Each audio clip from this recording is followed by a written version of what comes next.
One of the considerations for a photographer is to decide before taking a picture whether the photograph is going to be a landscape orientation or is it going to be a portrait orientation. So how do you guys decide whether you should shoot a landscape or a portrait orientation picture? I don't mean to say shoot portraits, but I'm talking about the portrait orientation, which is vertical images versus horizontal images.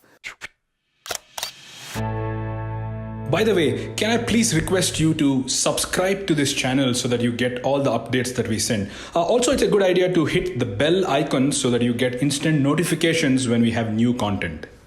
Well, if you think about it, there's a specific purpose for why you would actually shoot a vertical image or a portrait orientation image.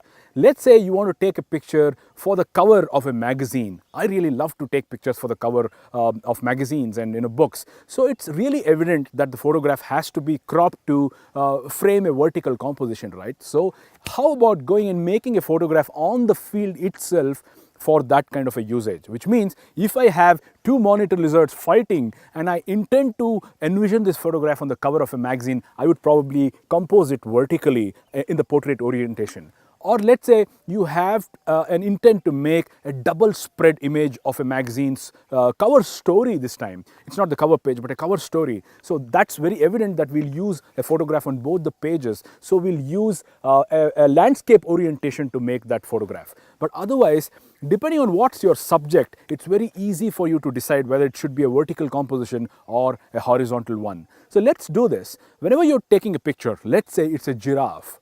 And when I'm taking a photograph of a giraffe, I actually look at the giraffe and I draw an imaginary line on the periphery of this animal or subject.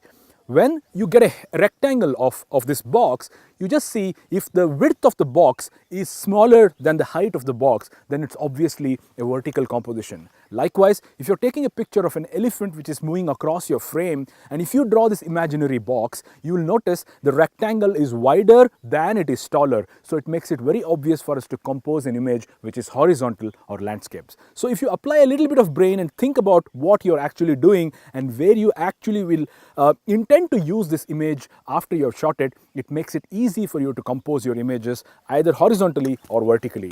If you are somebody who crops an image to make it vertical, there is a lot of thinking you need to do before you take the picture.